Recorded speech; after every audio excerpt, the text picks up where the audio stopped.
Bapak, Ibu, dan saudara sekalian, firman Tuhan akan kita renungkan dari Mazmur 119 ayat 1 dan 2 demikian. Berbahagialah orang-orang yang hidupnya tidak bercelah, yang hidup menurut Taurat Tuhan. Berbahagialah orang-orang yang memegang peringatan-peringatannya, yang mencari Dia dengan segenap hati. Saudara-saudara sekalian, semua orang ingin bahagia. Tetapi tidak semua orang mengerti apa artinya bahagia dan bagaimana cara mendapatkannya. Ada banyak orang yang menyamakan bahagia itu dengan kesenangan sementara dan mencarinya di dalam kekayaan, popularitas, dan kesenangan dunia yang juga bersifat sementara, atau bahkan dengan hidup sebebas-bebasnya di dalam dosa.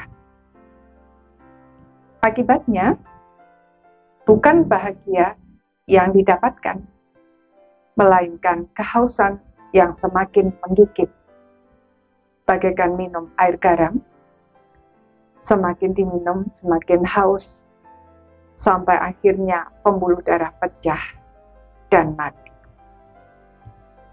Mazmur 119 mengajarkan kepada kita apa itu bahagia sejati dan bagaimana cara mendapatkannya.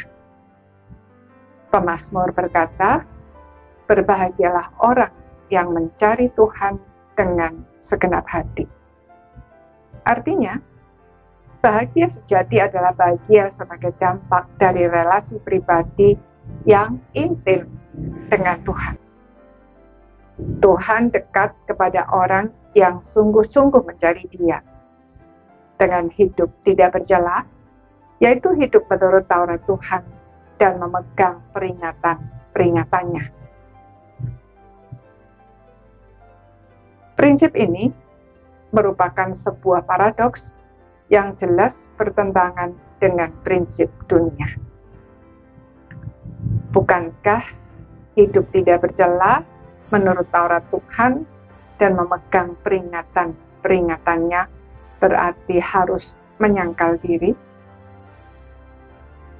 Bagaimana mungkin bahagia jika hidup kita dipenuhi dengan berbagai batasan? Tidak boleh ini dan tidak boleh itu. Saudara, sepertinya memang begitu.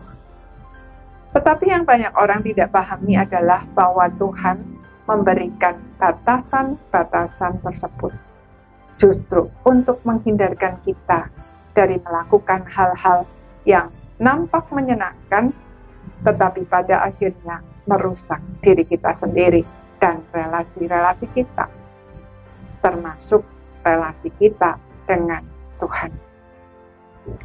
Jika relasi dengan Tuhan rusak, jelas tidak ada kebahagiaan. Sebab Tuhan adalah sumber bahagia sejati itu.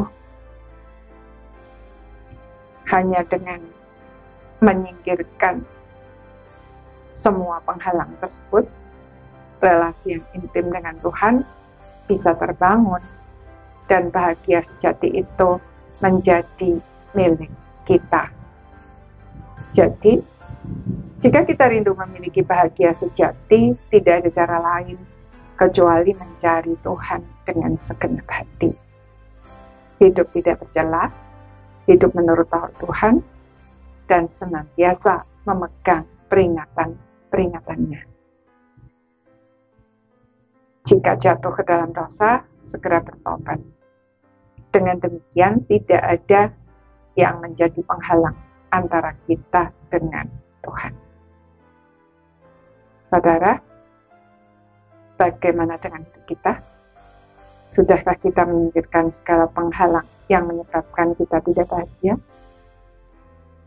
Pilihan ada di tangan kita. Amin.